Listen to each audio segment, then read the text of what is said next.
the title of this stream is Who is this self in self-realization?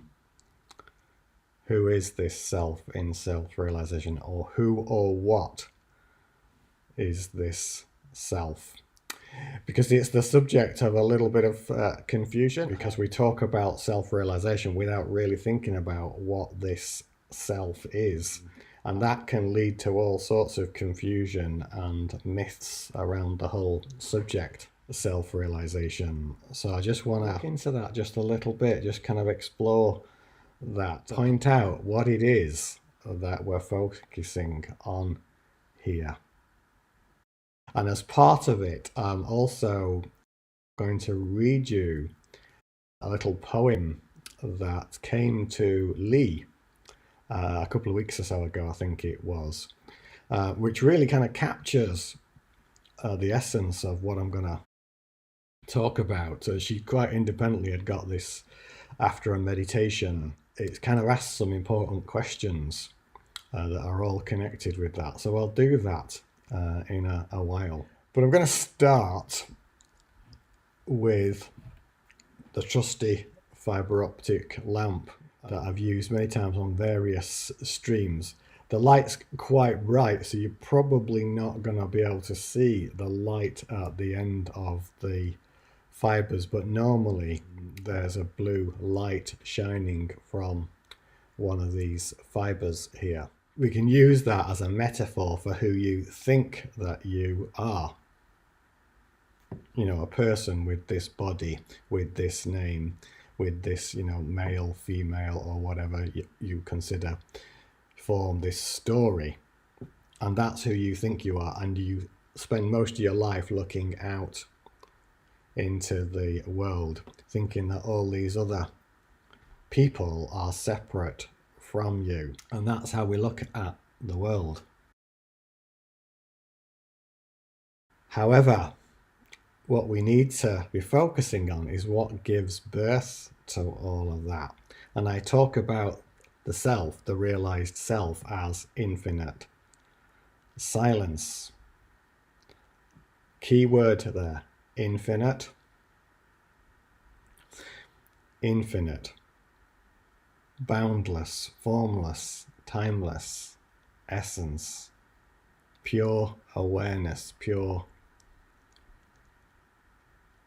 consciousness, or absolute consciousness might even be more accurate. And it's that is the true self. And in our little metaphor here, hopefully you can see this, I'm just trying to get that in the picture. The light from all the points you'll see comes from this base of the lamp, the fiber optic lamp, and that's what generates the light at the end of the fibers. And that in the meditation are referred to as spheres of light, or the pure state I am, or often known as the unassociated I am, or the pure I am presence. And most importantly, nothing after the words I am. Nothing, just I am, and I am equals being. So all of the beingness in the human being comes from this one source being. This is a very powerful and creative energy, and in the Hindu tradition it's referred to as Hiranyagarbha. But for me, spheres of light, Hiranyagarbha, same thing, pure state, I am. But then we need to consider, where does that come from? What is the source of being? What comes before being? And that is the silence itself. And on the metaphor here, it is like the battery or the power. The universe is an infinite field of self-aware energy. And it is that self, big S, self-aware energy that creates first beingness, then form, and then experience. It chooses to express and experience itself. Because in the absolute, that is infinite, there is no contrast, there is no time, there is no space, there's just awareness. And this awareness is awareness purely of itself. And for experience, you need contrast, you need time, and you need space. The idea of separation, which is how we experience the world, because there appears to be things, an unfolding, a flowering, an expression over time.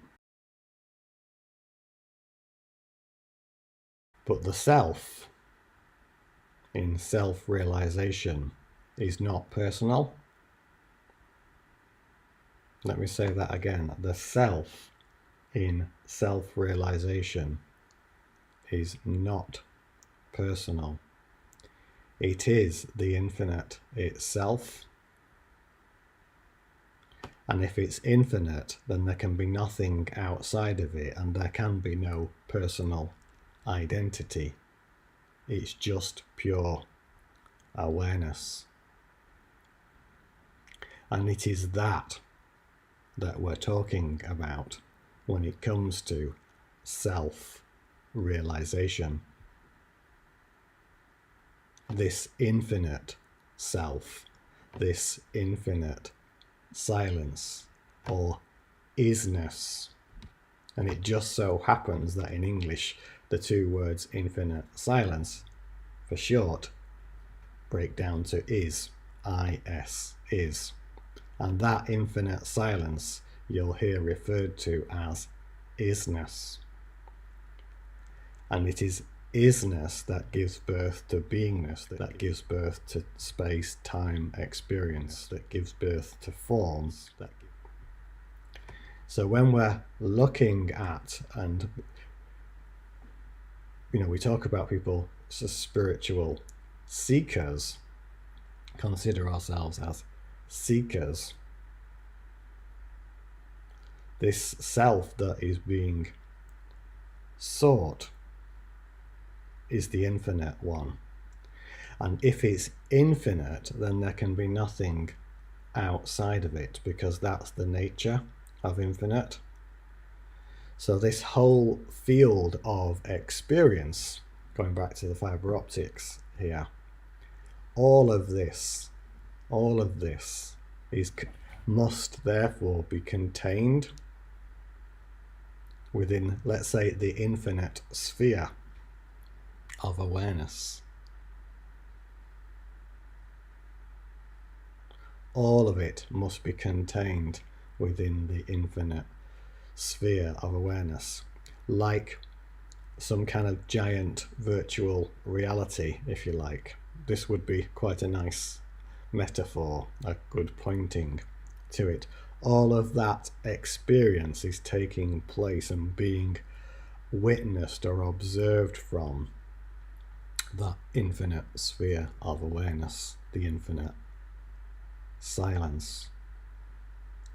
And because this is infinite, and everything that we consider to be form, the normal world we're operating in, this is therefore completely interconnected, and there is nothing outside of it, and there is nothing separate from it. What could be separate from the infinite? It must all be connected. Again, back to the metaphor, all of the fibers, all of the points of light come from this one source. This one source, and hence we use the term oneness. Oneness, infinite silence, universe, source. all the same. Self, big S, self, true self, is the infinite silence. One of the insights that came to me to be able to articulate this to you from the silence itself, not from here, not thought about like that, came in a meditation, and it's this sentence, and it may appear at first to be a bit of a mouthful, but I'll say it all slowly, and then I'll break it down and show you what it's pointing at. And the insight came like this: all that I am is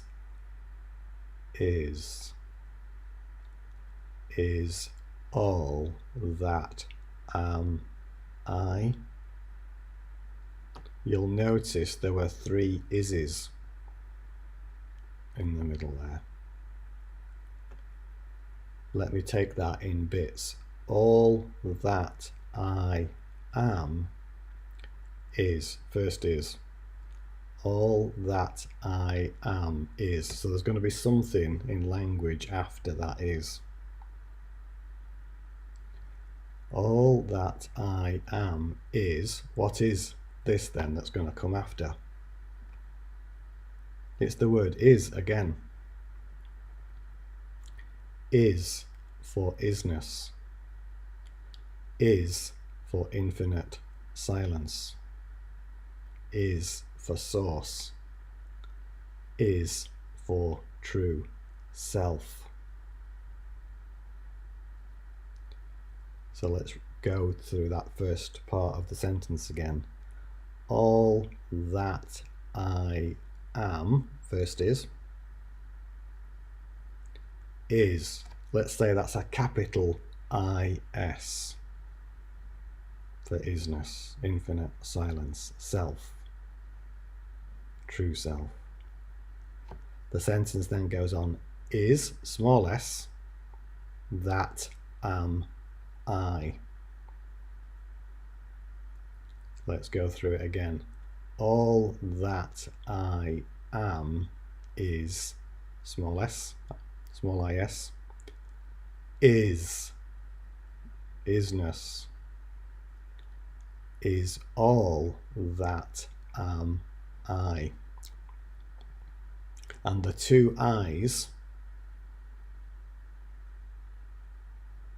all that I am and am I, these are the infinite I's, not the personal I that we're so used to. We say I this, I the other, I the other, I this, I that.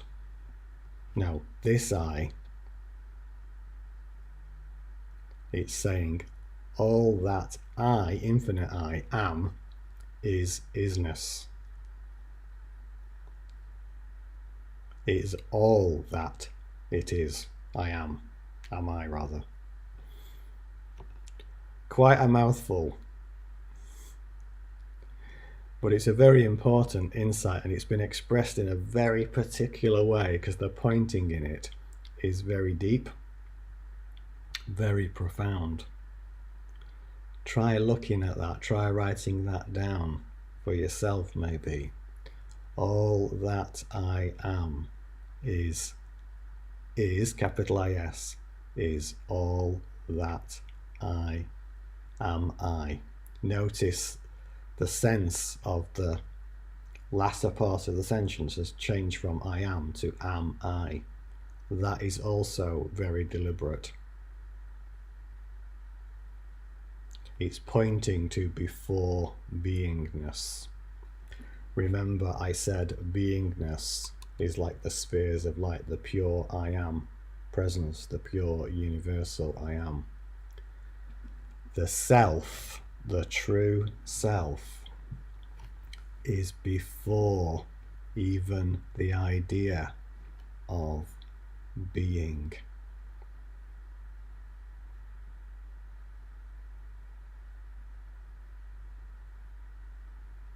before even the idea of being.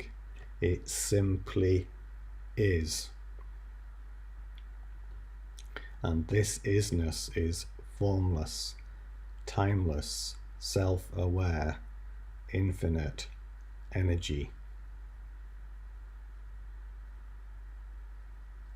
This is the self. This isness is the self that a spiritual seeker seeks. This is what actually everybody, and I mean everybody, is looking for. Hidden in plain sight, you might say.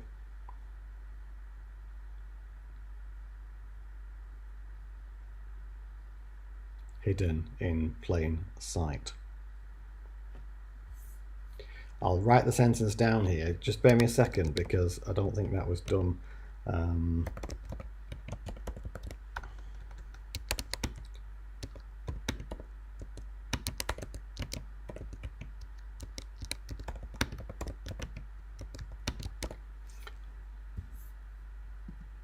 Like that. Hopefully you can all see that. That was the message. Notice I've put that capital IS in the middle. Now, people become or choose to seek. And the seeking is like a block to the realization because it's not outside. Nor, in truth, is it inside. It's actually everything and no thing. No thing. So that which you are looking for or seeking is actually that which you already are. But this you is not the personal you. It's the infinite and true you, which is completely non-personal, the isness, in other words. And it's infinite. And all of these expressions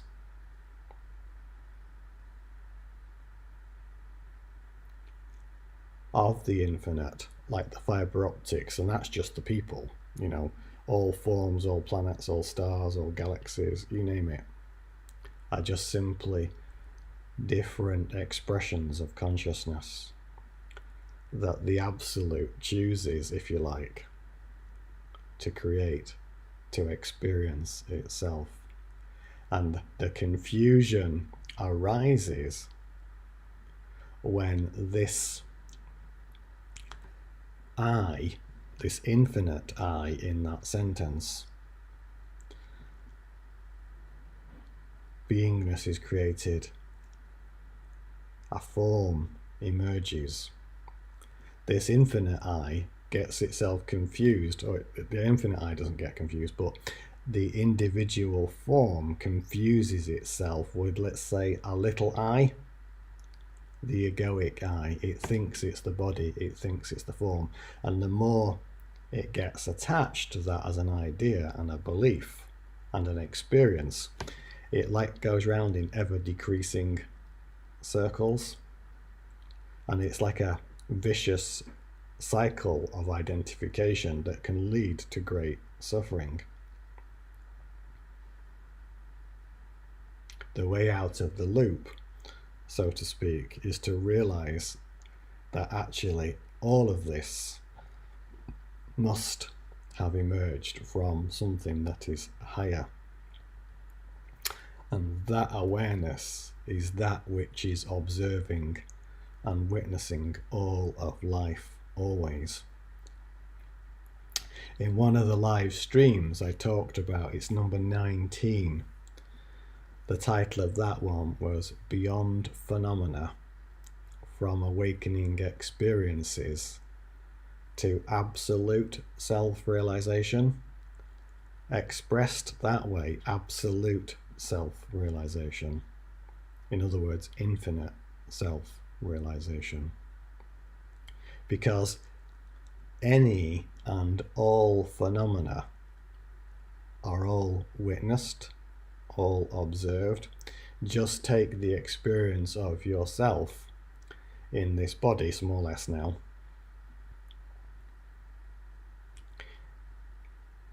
You notice, you know there's a body here. It is being observed. There may be sensations in the body. They are being observed and reported. Same with thoughts. They are being observed. Same with smell, taste, touch, sight. All of them are being reported. I can smell this, I can taste this, I can see this. The interesting one with thoughts, though, is that we don't often see that they are also being watched. We start to identify as being the thought, when actually the thought appears and you have a choice as to whether to go with that thought or just simply watch that there's a thought there and let it pass.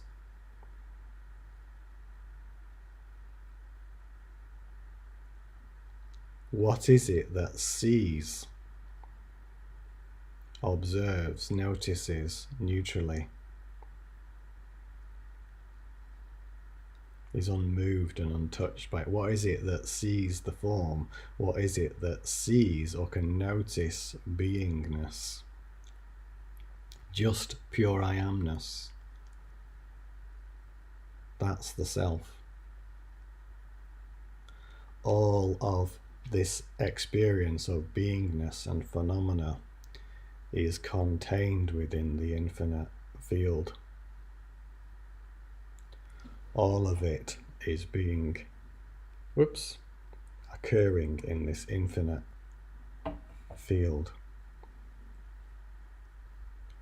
So the trick with the realization of the self is to notice that which is already present in all its expressions.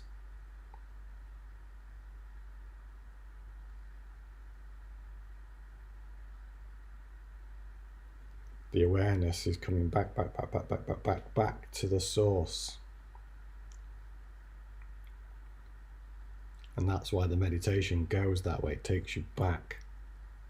The infinite silence meditation comes back right to the very core, to the pure witness. And even the witness is a facet within the silence that allows that to happen. Then there's just awareness. Before all phenomena, before being, before space, before time.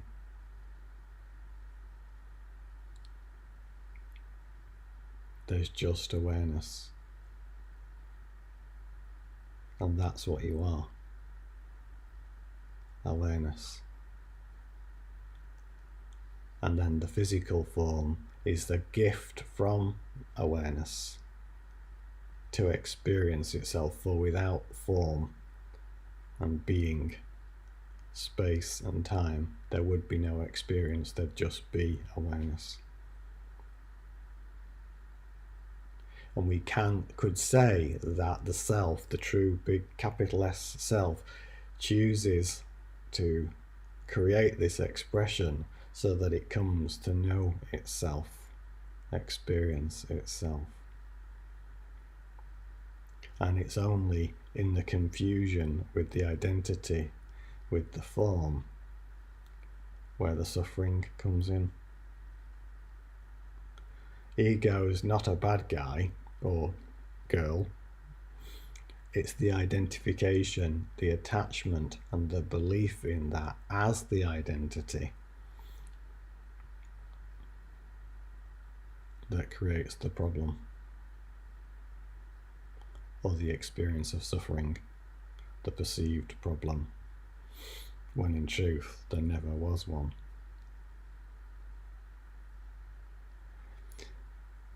So that leads me to talk a little bit about, so just before I go to that, the other stream that's very relevant to this one, I mentioned stream 19, beyond phenomena, from awakening experiences to absolute self-realization. Another very relevant stream you might want to consider watching again is stream 18, and that's the infinite silence meditation, explored and experience, because in that I go through that fiber optic metaphor in a lot of detail. That's well worth. So these two, 19 and 18, are particularly relevant to what I'm talking about here. And then another one that's equally relevant in a slightly different way is stream 6, entitled A Letter from God.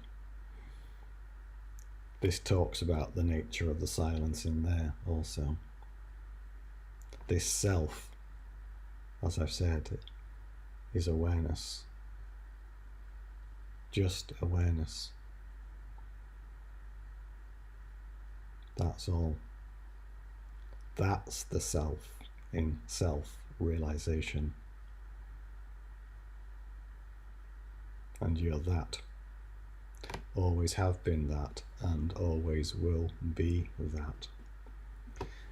So we go to this seeking thing, and this is why basically it becomes self, big S, realization, this infinite self, because it is realized, remembered, you're that infinite silence, the isness, the source. That is the realization. But it's non-personal. Non-personal.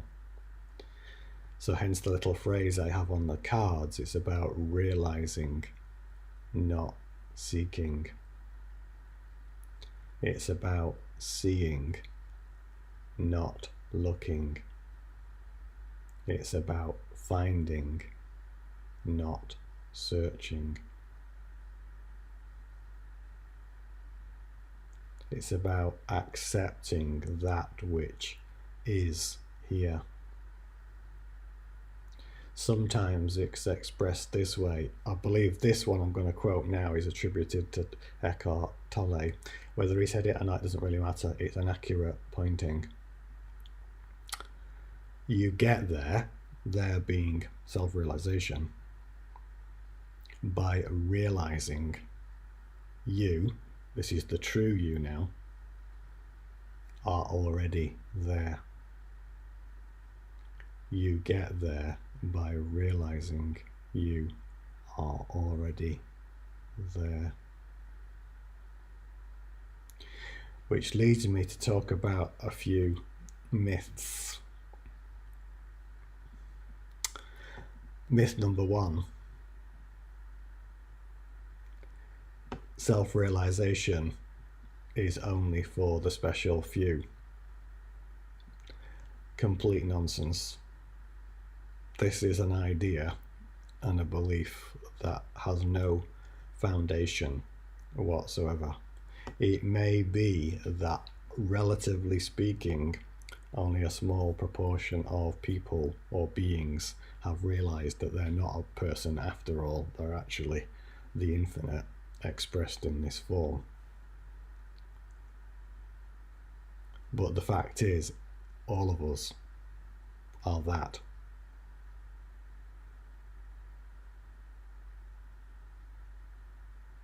It's here for all.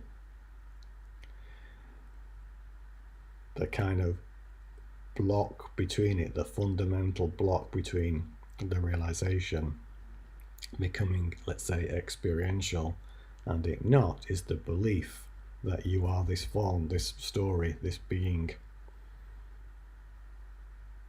and everything associated with it. But if that belief, single belief, is dropped, totally, utterly, unequivocally, completely dropped, the realization is inevitable, because all the other beliefs and all the suffering that goes with them will automatically drop with it. It's inevitable. If there's one inevitability in the universe, one certainty in the universe, is that you are, the true you are already the realized self. But the belief that you're not that creates the experience that you're not that. Hence, drop the belief. It's here for all, folks. It's here for all. Another fundamental myth that you often come across in the journey, so to speak, the journeyless journey to the realization of the self, is that somehow it's an achievement. It's often made into a goal that's time-based. And unfortunately, this blocks the realization. And the reason it blocks it is because of what I've already said, is because it's already here. It's already here now. It's not some future goal. It's not some special person.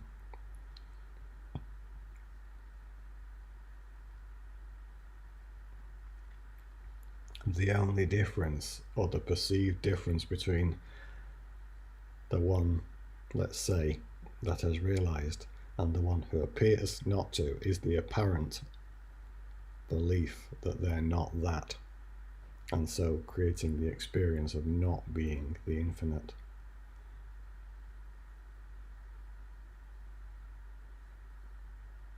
But that's not true ultimately, and yet it is the experience. And there's nothing wrong with that, by the way. It's perfectly okay. It doesn't make one better or higher or lower. No, you're still the self. There's just been, let's say, a temporary case of amnesia.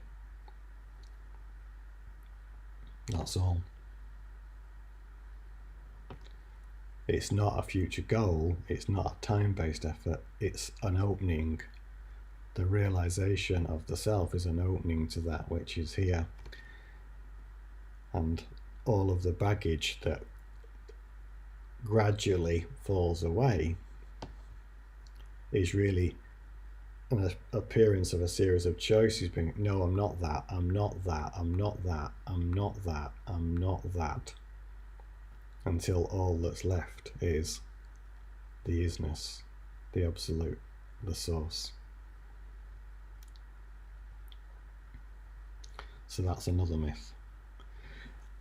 The next one I want to talk about I've already covered, really, in that it's not personal. So one can think of the realization that's flowered. Let's take the Buddha, that he was a person. Well, no, the realization is non-personal. It appeared in the form that was the Buddha. The one that was in that form had to hold that form in place, like a grain of sand in the oyster. But the realization was the same, whether it was the Buddha, or whether it was Jesus or Osho or any other contemporary realized beings.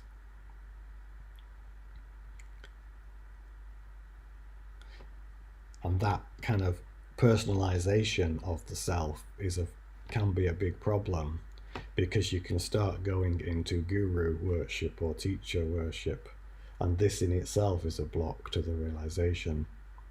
The one that it appears to be pointing signposting, guiding, knows that you're already that, and simply helping you see that you're that. The devotees that are often talked about in Eastern traditions can become fixated on personhood within the realized being, when actually the true devotee is a devotee to the infinite, the absolute, the self, a devotion unto itself as itself. It's not to a person, it's not to an expression that you might call a guru.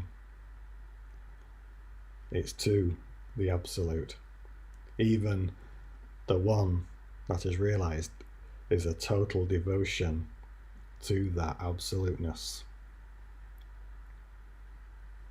That might be a surprise. You could even say the realized one is also a devotee. But the devotee is not to personhood, it's to truth, it's to the infinite, to the absolute.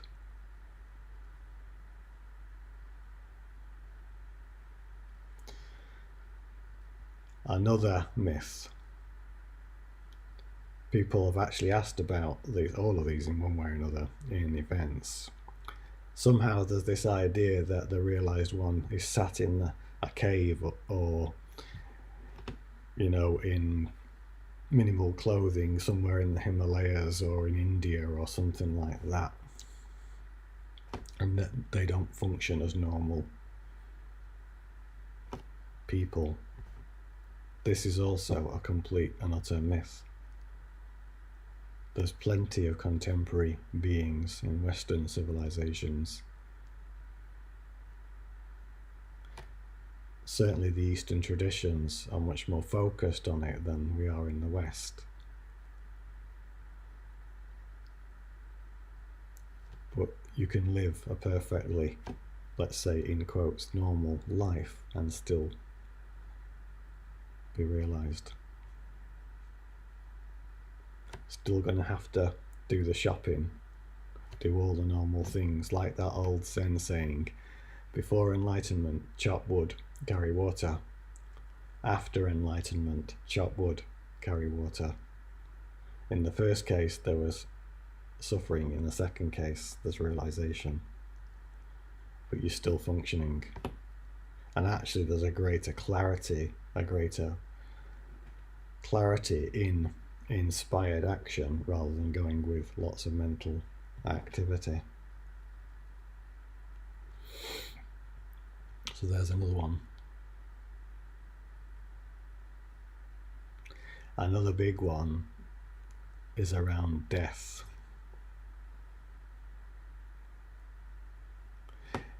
Talk about death, and this is the great fear of ego, but its fear is of its own demise.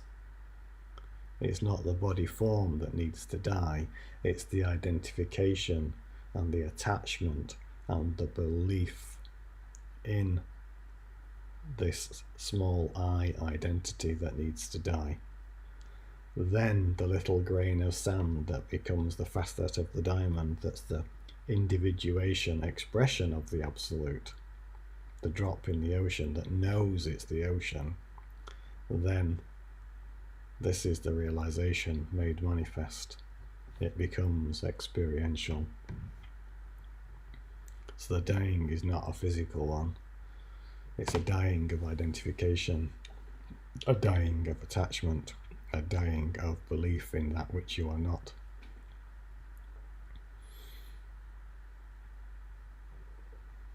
Here it is, and you are it. Non-personal, absolute self-realization. So when it is said, you are already that which you seek, we're not talking about a personal thing here, we're talking about the non-personal absolute realization. That bit is true. You are already that, and you can't not be it, but you can create the experience of believing in something less than that, and then suffer as a result.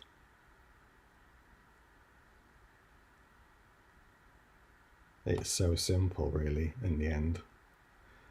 And yet, for most of us, it appears as a journey, and the journey's fine, as long as we don't get too caught up in the journey.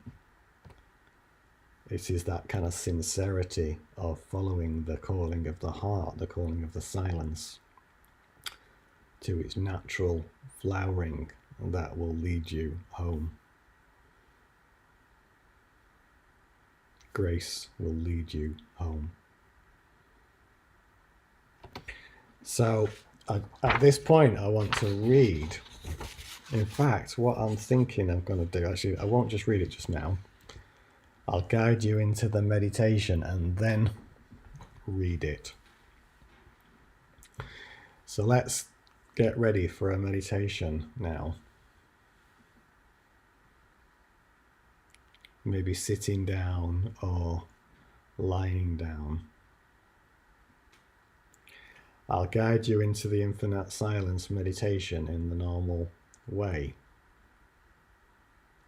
And then I'll read, as part of that, this verse, which captures in a beautiful way a lot of what I've been pointing at.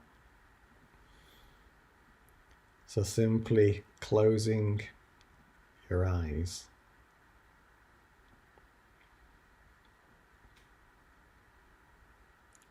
and first bringing your attention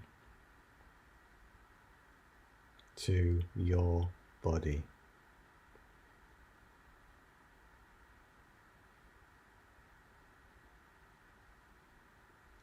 And as the attention rests on the body,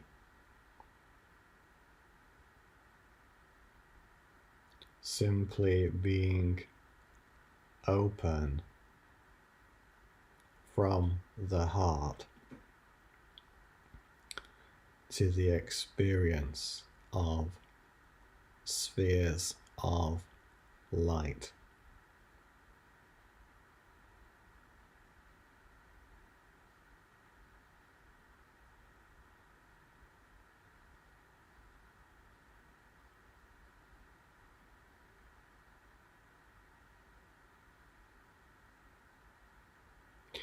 The pure universal sense, I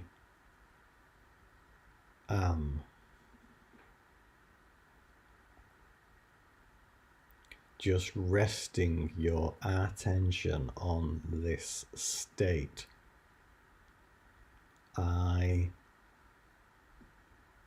am. Pure beingness. This aliveness.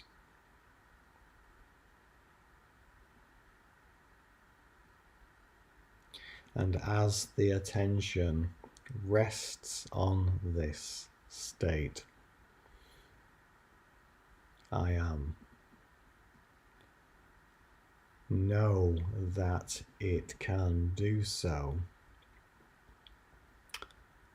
because it is witnessed or sensed from the deeper essence that is infinite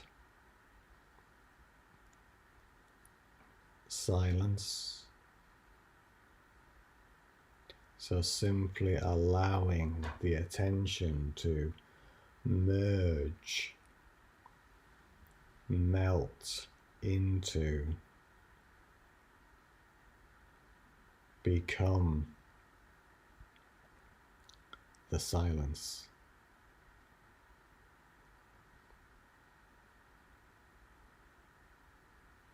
All phenomena appearing, being observed, being witnessed from this silent essence. And as You rest there, your attention in and as the silence. I'll now read this verse that Lee got after her meditation. So you're not just listening with your physical ears, but the whole of your being.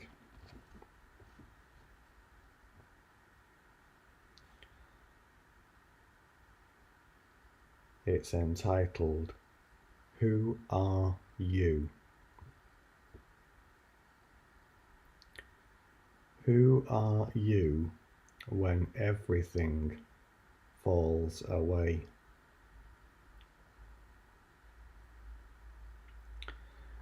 Who are you when there is nothing left to say?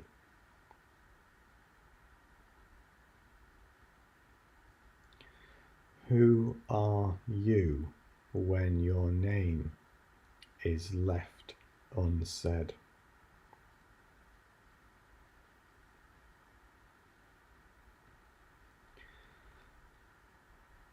Who are you aware within the darkness? No thoughts left to be fed.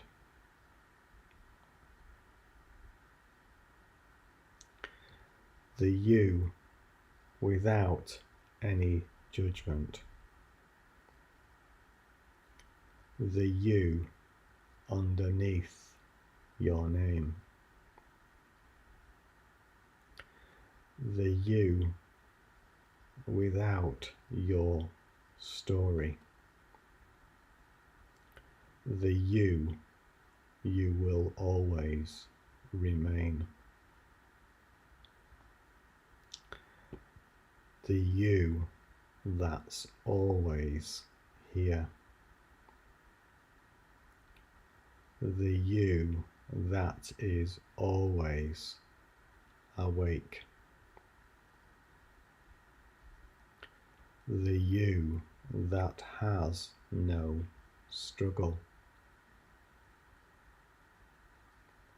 The you that has nothing at stake. The you that senses everything. The you that is eternally here. The you that is your own rock. The you that encompasses all that is here.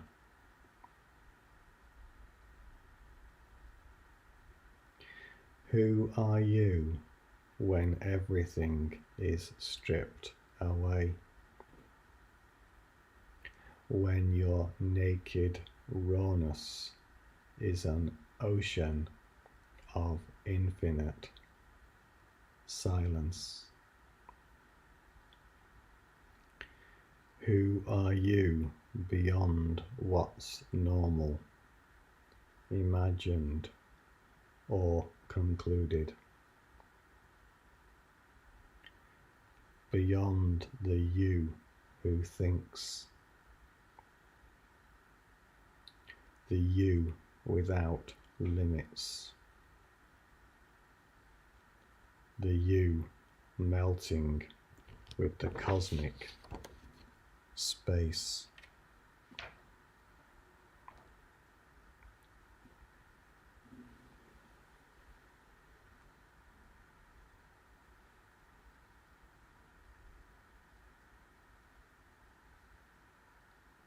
This one. This unidentified, formless,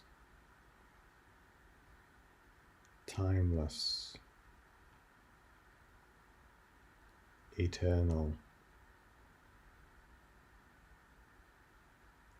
infinite,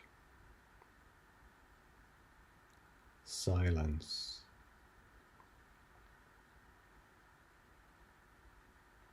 awareness,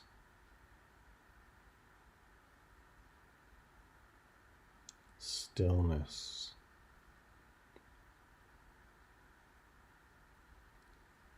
presence,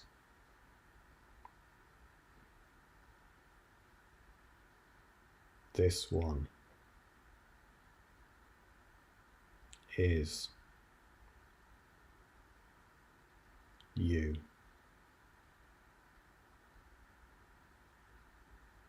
Simply is.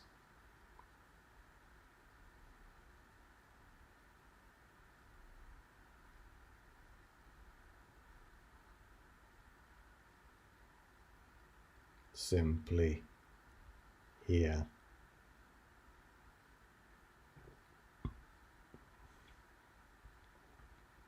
Now.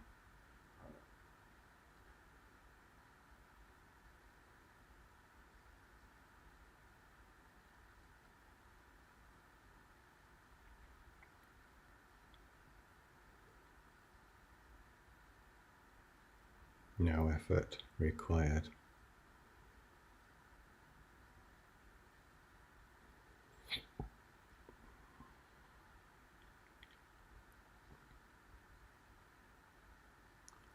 Here it is.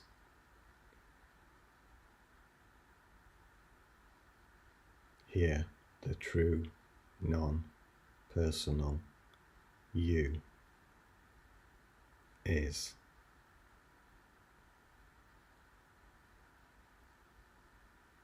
All that I am is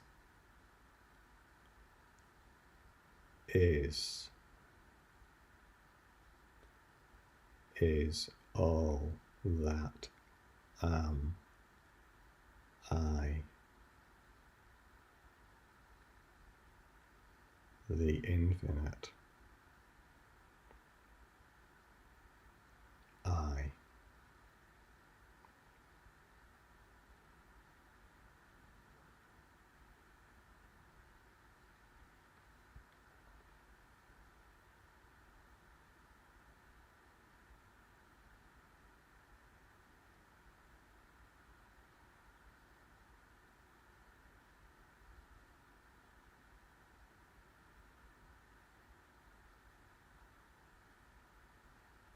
This one.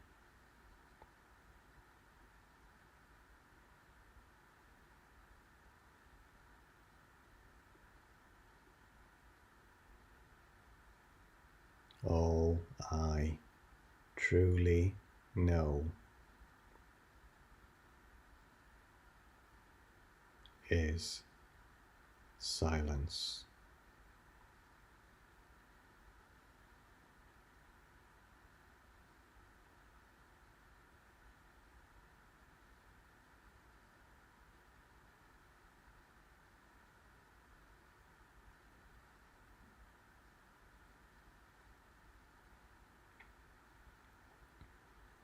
Good.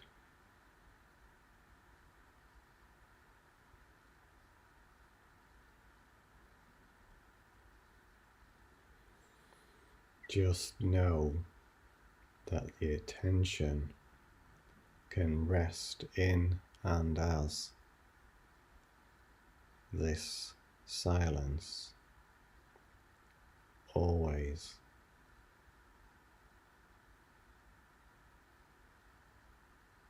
Just simply allowing the flow of life as life to spring forth from the infinite ocean of silence.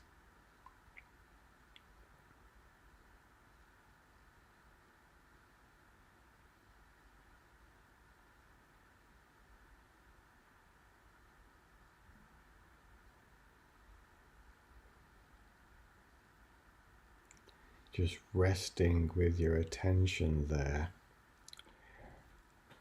just gently bringing yourself back to this space Noticing the chair that you're sitting on, or the floor or bed or whatever you may be lying on.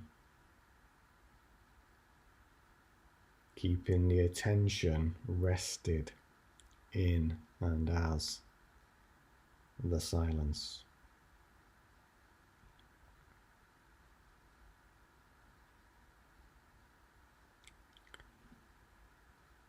And when it feels right for you, just gently opening your eyes. Got some time for questions if anybody has any questions. But whilst I'm just waiting there to see if there's anything anybody that wants to ask, just gratitude for Lee for that beautiful poem. You can find a copy of that on the forum, and if anybody's not a member of the forum would like to join, you need to message me and I can give you a link. There's lots of information on there. That particular one is under the Insights and Experiences section. It's a really beautiful poem, so thank you to Lee for agreeing to let me share that. It was just so synchronistic in terms of what I'd had in my consciousness that needed to be focused on for this stream. Yes, lovely to read it as well. It was, Lee.